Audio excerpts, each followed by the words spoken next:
Olá, amado irmãos, a paz de nosso Senhor e Salvador Jesus Cristo. Estamos aqui em mais uma oportunidade para a nossa quarta palestra, onde o nosso irmão Douglas vai estar falando sobre aonde você tem depositado a sua esperança, para falar sobre religião. Então estamos aqui para juntos gravar esse vídeo, para que você possa na sua casa, no conforto da sua casa, estar assistindo, estar aprendendo essa palavra que tem sido abençoada aos nossos corações. Estivemos aqui com o nosso irmão Cleito falando sobre o mundo, o nosso irmão Ronald falando sobre o dinheiro, o nosso irmão Roosevelt falando sobre as autoridades. E hoje nós vamos falar sobre religião, que é muito importante. Quantos têm depositado a sua esperança no dinheiro, nos governantes, na religião? Mas nós sabemos que a nossa esperança tem que estar em nosso Senhor e Salvador Jesus Cristo. Vamos orar nesse momento e depois da oração teremos uma mensagem musical.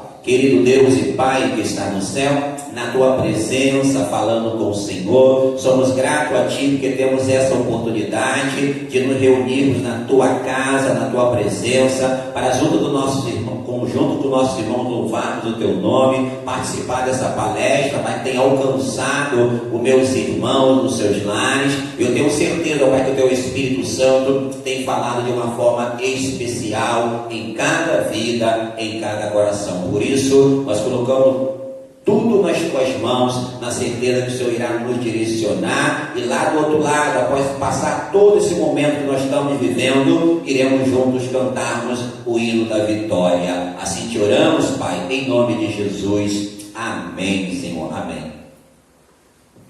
Saudar a todos os irmãos com a paz do Senhor Jesus. Você aí na sua casa pode estar juntamente conosco adorando, dizendo que nada além do sangue de Jesus, só Ele que pode nos salvar, só esse sangue que pode nos remir. Vamos adorar ao Senhor.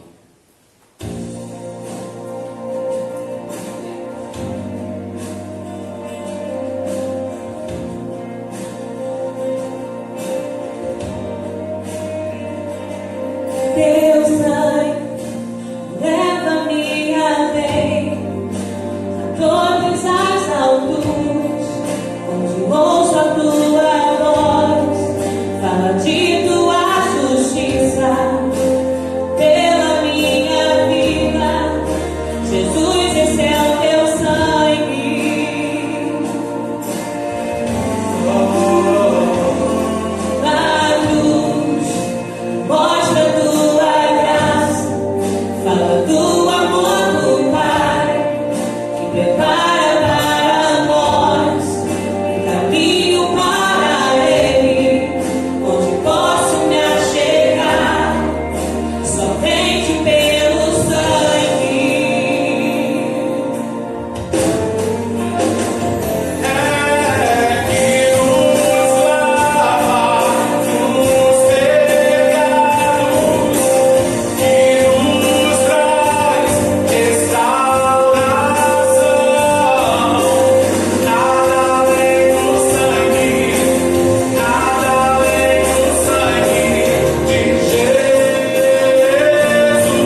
só nesse sangue que nós podemos ter salvação por meio dele.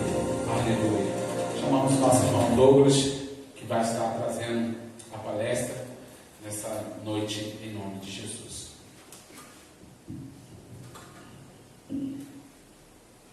Amém. Eu saúdo os irmãos com a paz do Senhor. Dizer que é uma alegria imensa poder estar na casa do Senhor, junto com os irmãos, poder palestrar sobre esse tema, a qual a nossa conferência está sendo realizada. Me incumbiram dessa missão de falar sobre religião. O tema da nossa conferência está em quem está depositada a sua esperança, E nessa noite eu vou estar falando que a minha esperança não está depositada na religião. Então eu queria que desde já fazer um desafio aos irmãos, antes de iniciar essa exposição da palavra. Eu queria convidar você que tem assistido a colocar lá no grupo da igreja, se sentindo abraçado, para você mostrar que você está fazendo parte dessa conferência. Eu queria poder estar abraçando os irmãos no nosso culto, mas como nós não temos podido abraçar os irmãos, eu queria dar um abraço bem apertado, que você recebesse esse abraço. E se você assistiu essa palestra, eu queria que você colocasse lá, se sentindo um abraçado. É um desafio, até porque nós temos visto que muitos irmãos têm deixado de estar assistindo a nossa palestra para a edificação própria. Amém? Carta de Tiago, capítulo 1, versos 26 e 27.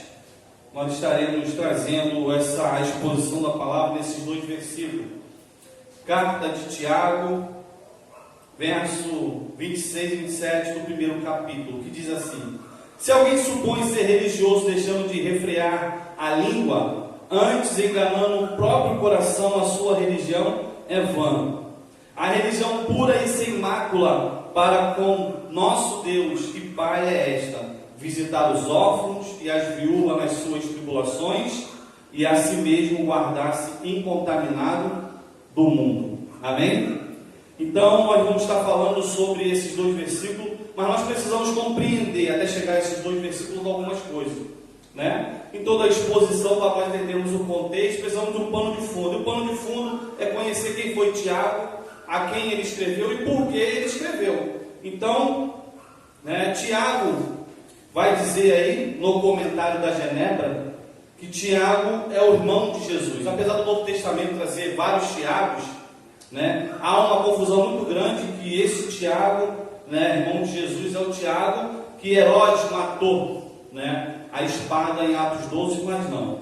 O irmão de Jesus é o autor da epístola, o autor admitiu uma posição de autoridade na igreja, o que certamente estava de acordo com Tiago, o irmão de Jesus. Tiago foi líder da igreja de Jerusalém, presidiu o concílio de Jerusalém, essa referência está em Atos 15. Ele foi identificado como o irmão do Senhor por Paulo em Gálatas 1,19. Ele foi considerado também por Paulo um pilar da igreja, juntamente com Cefas e João, essa referência em Gálatas 2,9. Tiago, juntamente com os seus irmãos, era cético a respeito do ministério de Jesus na terra. Quando Jesus estava ministrando, seus irmãos eram céticos quanto ao seu poder. Essa referência está em João, capítulo 7, verso 5. Mas converteu-se por ter testemunhado a ressurreição de Cristo junto daqueles outros testemunhos. Essa referência está em 1 Coríntios 15, do 1 ao 7. Você poderá lá olhar essa referência e ver quem é esse Tiago. O interessante é que o historiador exegeta da igreja antiga, Exégito, ele fala que Tiago, ele foi conhecido como joelho de camelo pela sua prática em oração. Ele fala que Tiago orou tanto que os seus joelhos calejaram como se fossem camelos de joelhos de camelo. Então esse foi o Tiago que nós vamos expor, que escreveu essa carta. Ele se identifica no capítulo 1 aí como servo de Deus, Senhor Jesus Cristo. E aqui ele escreve as 12 tribos, como está relatado no verso 1. E quem foram as 12 tribos? Referente aqui aos judeus cristãos convertidos, que possivelmente se converteram no Pentecostes e foram dispersos depois do martírio de Estevão, aonde nós vemos o evangelista Filipe já evangelizando em outros lugares, certamente alcançando os gentios. E por que Tiago escreve a carta de Tiago? Porque ele estava combatendo vários problemas, ele escreveu para combater muitas dificuldades, e essa é uma das dificuldades, a falsa religiosidade, a falsa religião.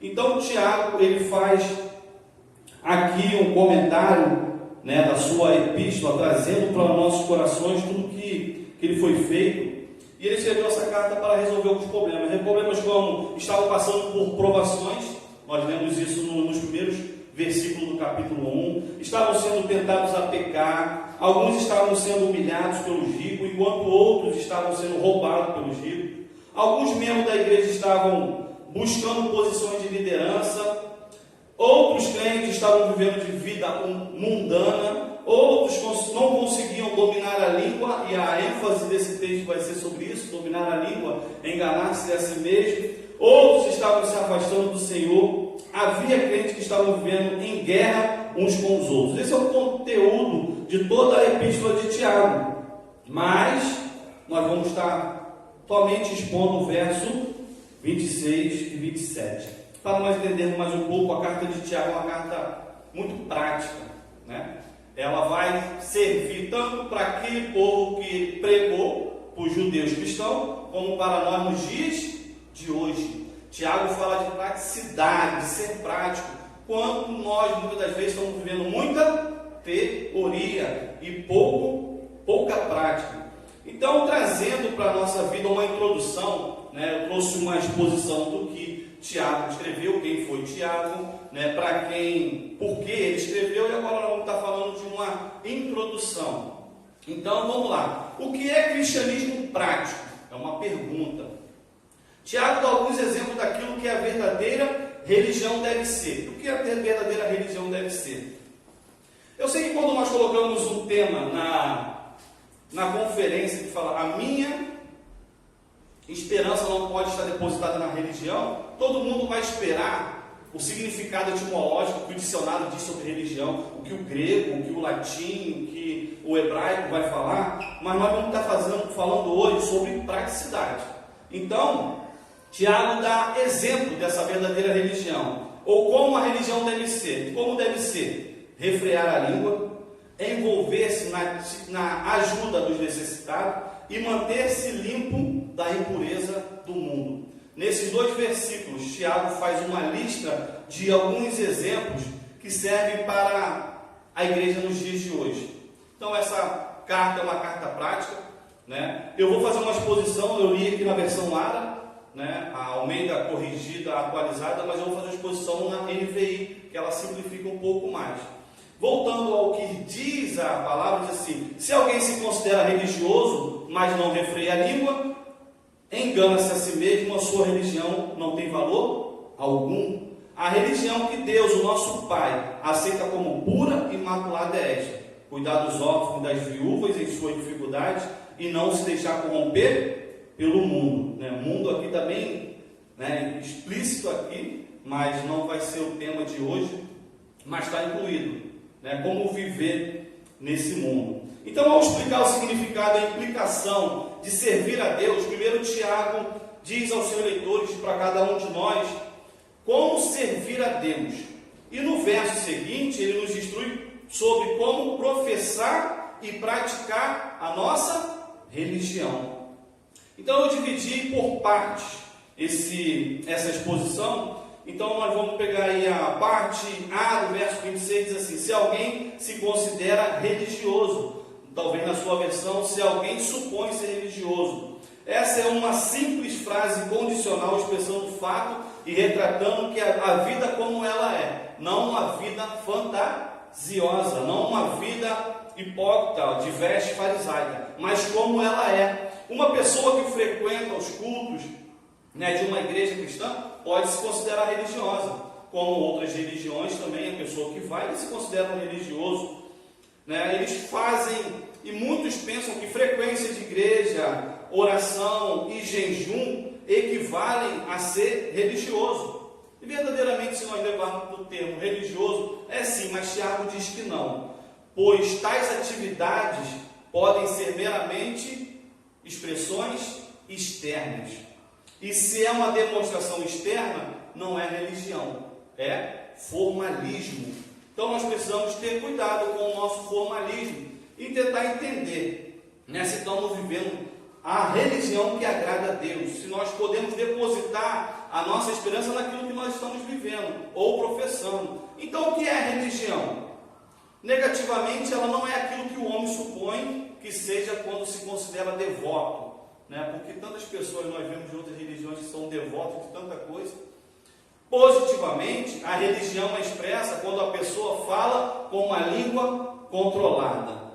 Então, o que agrada a Deus é uma língua controlada, né? E é até meio que hilário falar de língua controlada, quanto que nós cristãos gostamos de usar a língua para fazer aquilo que desagrada a Deus, muitas das vezes muito mais do que aquilo que agrada a Deus.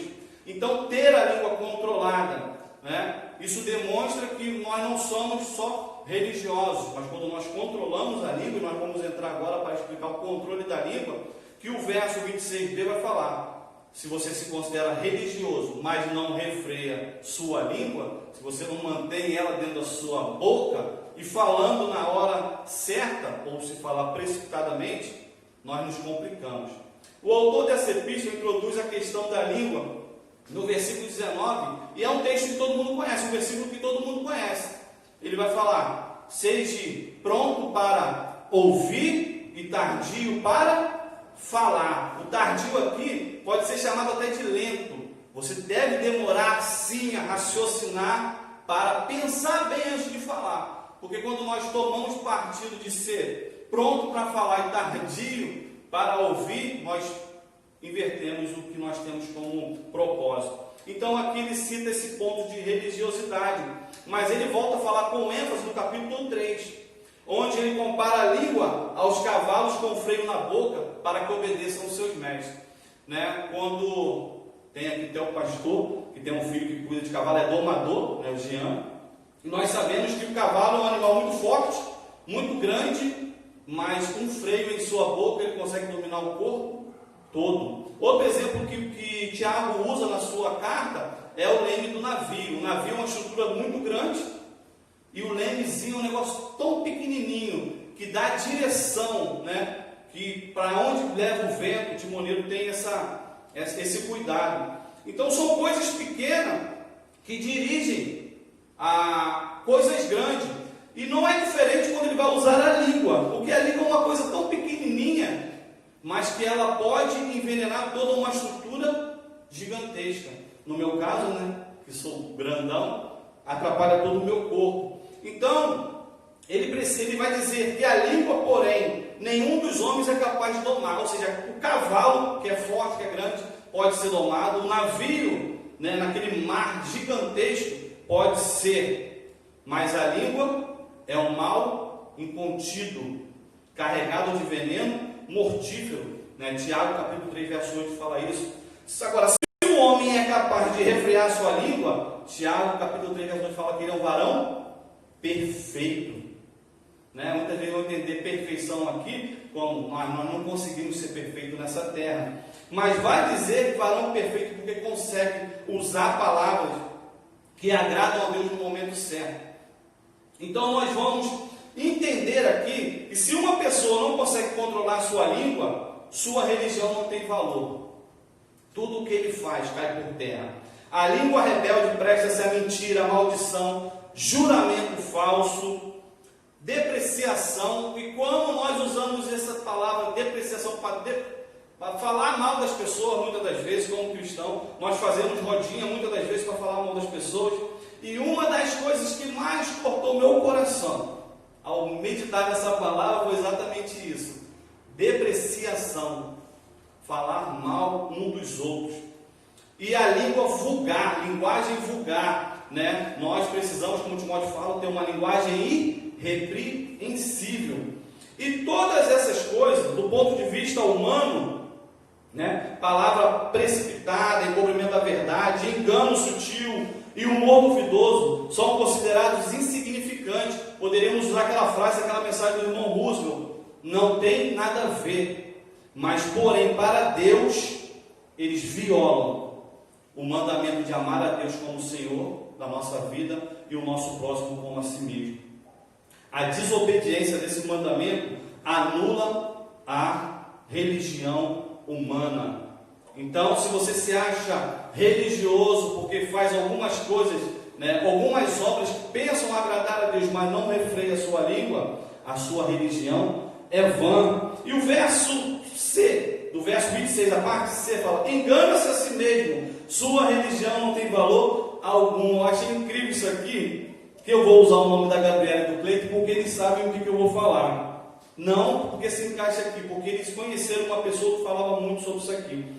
Essa é a terceira vez que Tiago diz aos seus leitores para não enganarem a si mesmo. Ele vai falar no capítulo 1, no verso 16, vai falar no verso 22 e no 26 ele retorna a falar. Por que eu falei isso que o Cleito e a Gabriela conhecem? Existia um professor do CIEP que eu me formei, no ensino médio, chamado Davi, professor de inglês.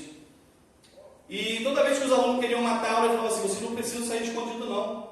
Só vocês falar que não quer assistir a aula, que eu dou presença. E os alunos ficavam meio que espantados, mas saíam a si mesmo. Não tinha entendimento. Porque ele falava assim: o maior dos enganadores é aquele que engana a si próprio, a si mesmo. E esse texto está falando isso. Se você pratica atos hipócritas, de aparência, você está se enganando, porque você não agrada a Deus. Porque nós não podemos esquecer que existe um olho que vê todas as coisas. Nada está encoberto diante desse Deus. E como pastor, Tiago, ele está ligado, como os pastores têm que estar ligados na igreja, nas suas ovelhas. E Tiago, ele está plenamente consciente da falsa religião, que não passa de formalidade exterior. Ele sabe que muitas pessoas realizam adoração mecanicamente, tarefas para o serviço de Deus, meramente mecânica, mas seu falar se entrega. Sua religião é superficial. Esse é o medo, o receio que nós devemos ter, de viver uma religião superficial, onde nós não podemos depositar a nossa esperança. Então ele mesmo aqui vai dizer que, meio às palavras ditas ou palavras e ações não ditas, elas enganam a si mesmo. Seu coração não está em ordem diante de Deus e daqueles que as cercam, na tentativa de esconder a falta de amor, só aumenta o engano próprio. A sua religião é vã. Viver de aparência só engana a si próprio, só engana a você mesmo. E nós precisamos entender que Deus, ele vê todas as coisas, ele sonda o coração. Não adianta, como muitas das vezes nós temos visto, pensar que nós somos justificados por obras e querer fazer obras e mostrar para as pessoas que estamos fazendo alguma coisa para Deus, porque Deus sonda o nosso coração. Temos visto muitas pessoas ajudando, mas selfie da ajuda, ou eu preciso falar que eu dei uma cesta básica para alguém. Não, Deus não quer saber disso, irmão. Deus, ele quer sondar o teu coração, saber se verdadeiramente você está fazendo. Não precisa o pastor Juninho saber que eu tenho ajudado, não precisa o crente saber. Ou a igreja toda se junta, como nós fazemos muitas das vezes, para ajudar, e eu acho que poderia ajudar muito mais. Então, nós precisamos viver essa verdade, porque a nossa esperança não está depositada na religião, e quando entra nesse ponto, ela não está depositada na falsa religião. O verso 27 diz aí: a religião que Deus, o nosso Pai, aceita como pura e imaculada é esta: cuidar dos órfãos e das viúvas em suas dificuldades e não se deixar corromper pelo mundo. A Bíblia nos ensina um modo de vida que é agradável a Deus e ao nosso próprio. O cristianismo, ele é resumido como relacionamento, amar a Deus e amar ao próximo. Então, assim, Tiago nos dá uma definição, não dá uma definição precisa desse verso, etimologicamente, o que é religião, mas ele nos dá princípio para viver a verdadeira religião. Então a parte A diz aí: a religião que Deus, o nosso Pai, aceita como pura e imaculada é esta. Quando o Tiago diz Deus, nosso Pai, ele está inserindo o conceito de família. Somos filhos de Deus porque fomos adotados por Ele. E Ele é nosso Pai, porque nós reconhecemos Ele como Pai.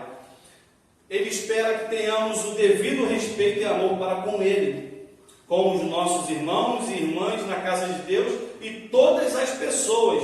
Paulo vai escrever aos Gálatas, capítulo 6, verso 10.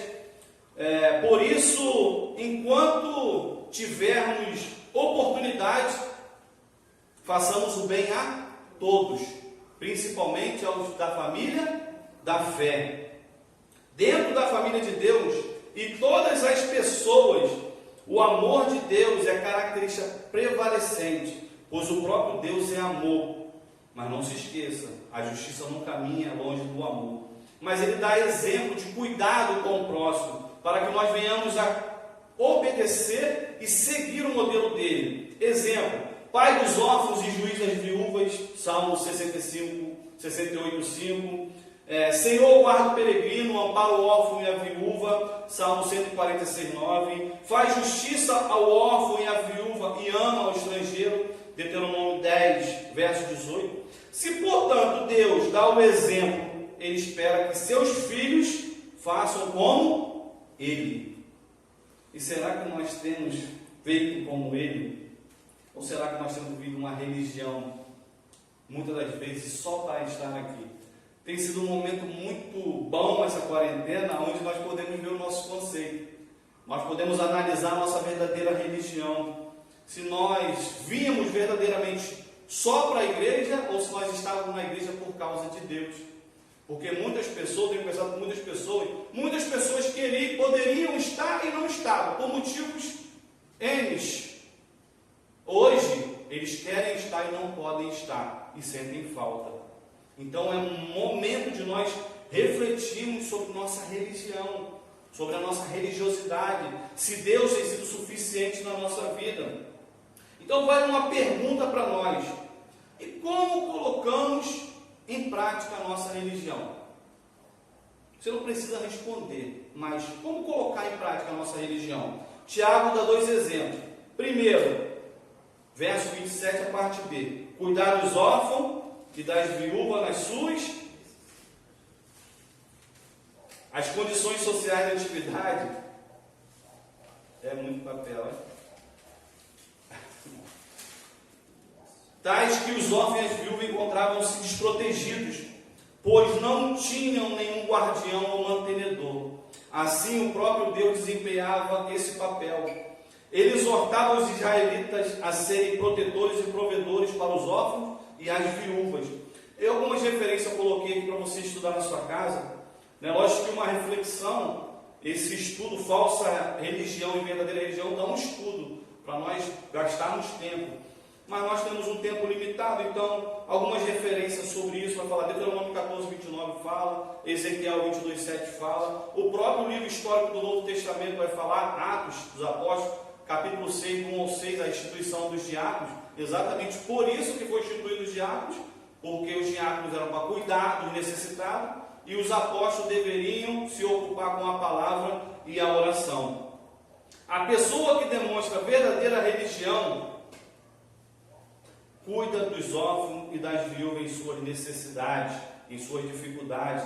Ele se dispõe a ser guardiã e protetora, vai ao encontro dos necessitados e mostra o amor de Deus por meio de palavras e ações.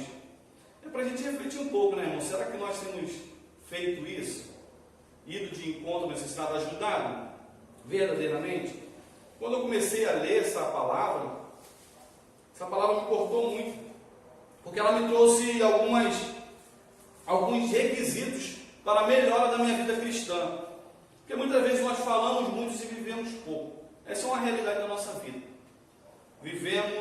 Falamos muito, queremos falar um monte de coisa, e às vezes, muitas vezes, nós pregamos e não vivemos o que nós temos pregado, e essa palavra me cortou, porque eu já estou estudando já tem um bom tempo. Mas é interessante esse texto, né, que serve para introduzir também aqui, para inserir ao texto, vai dizer assim, Mateus 25, 35 ao 40, diz assim: porque tive fome e me deste de comer, tive sede e me deste de beber, era forasteiro e me hospedaste, estava nu e me vestiste, enfermo e me visitaste, preso e foste ver-me. Então perguntarão os justos: Senhor, quando foi que te vimos com fome e te demos de comer? Ou com sede te demos de beber? Ou quando te vimos forasteiro e te hospedamos? Ou nu e te vestimos? E quando te vimos enfermo ou preso e te fomos visitar? O rei respondendo lhes dirá: em verdade eu vos afirmo que sempre que o fizestes a um destes meus pequeninos irmãos, o fizestes a mim. Então, Jesus ele mostra a prática de se fazer de todo o coração, né? Então, aqui ele traz essa ideia de cuidar dos órfãos e das viúvas. Um dia ele vai perguntar, e de acordo com o que você tem vivido, ele vai dizer se afastai-vos de mim, maldito, ou vinde meu pai, ao meu pai. E a segunda parte desse texto, né, verso 27, a parte C, vai dizer: não se deixe corromper pelo mundo. Né? Já foi exposto pelo irmão Cleiton, né, a carta de 1 João 2, muito bem falado, mas eu tenho que, para complementar esse texto, eu vou ter que falar um pouquinho de mundo, mas não vou usar tudo que foi falado pelo irmão, mas eu creio que também vai edificar. Apesar de Tiago pedir que nos envolvamos com a sociedade, ajudando os necessitados ao nosso redor, ao mesmo tempo ele nos adverte para que nos afastemos do mundo pecaminoso. É preciso nos isolarmos do mundo? Não. Estamos no mundo, mas não somos do mundo. João 17,14. Eu gosto de ilustrar essa parte para nossas vidas com a garça. A garça é um animal fantástico e dá para ilustrar muito bem isso, de estar no mundo e não se contaminar pelo mundo. Né? Vamos usar a garça branca, porque existe outros tipos de garça. Mas vocês já repararam que a garça só fica em pântano, mangue, beira de rio, lama, e que ela sempre está branquinha. A graça da garça, a arte de andar na lama sem sujar as vestes. Eu sei que você já deve ter visto noticiários sobre fenômenos da natureza, e aposto que você já viu uma garça suja de lama ou suja de graxa, e muitas das vezes é muito difícil ver ela viva, porque quando ela é contaminada, ou ela fica doente, ou ela morre.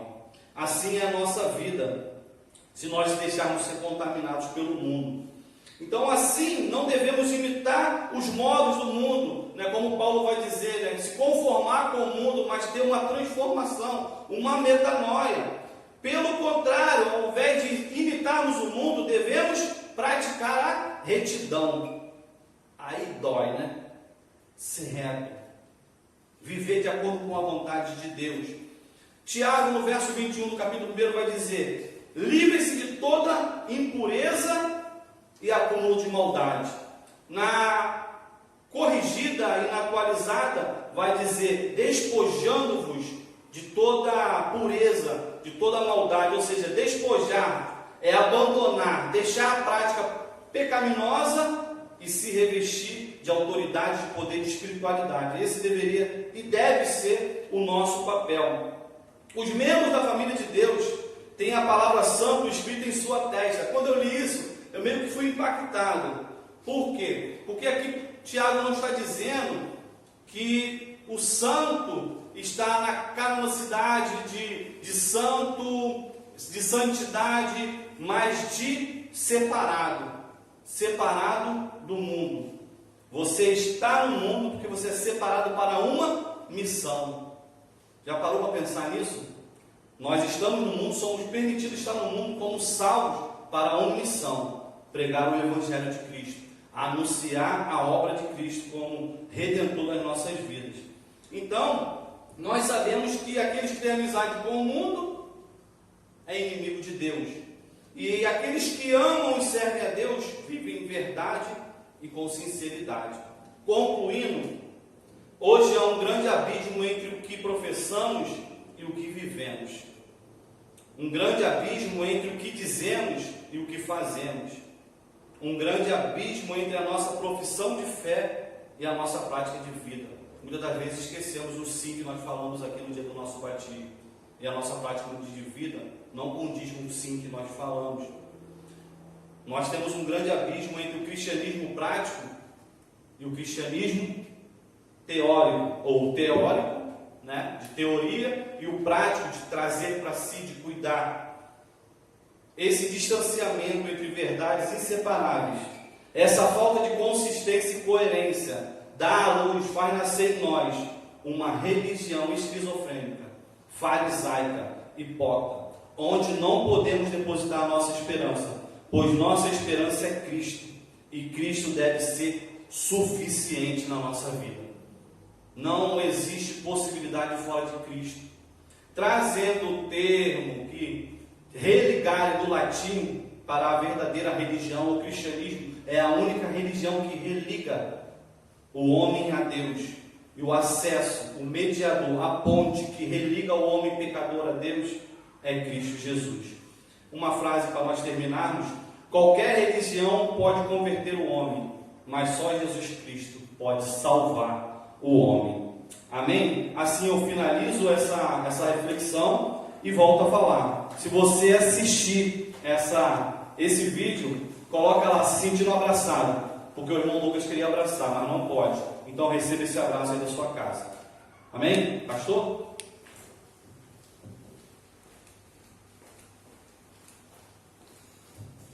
Amém, glória a Deus. Agradecemos ao nosso irmão Douglas por essa palavra bem objetiva, mas de forma compreensiva. Isso é muito importante. Então agradecemos ao nosso irmão Douglas pela palavra, e no próximo domingo nós vamos estar falando sobre a confiança no homem. Quantos estão depositando a sua esperança no homem? Hoje nós falamos, você está depositando a sua esperança no mundo, no dinheiro, nas autoridades, na religião. Agora nós vamos falar em você botar toda a sua confiança, colocar o homem acima de Deus. Então no próximo domingo nós vamos estarmos aqui ministrando essa palavra ao seu coração. Que Deus te abençoe, e que Deus te guarda, e que Deus faça resplandecer o rosto sobre ti e te dê a paz.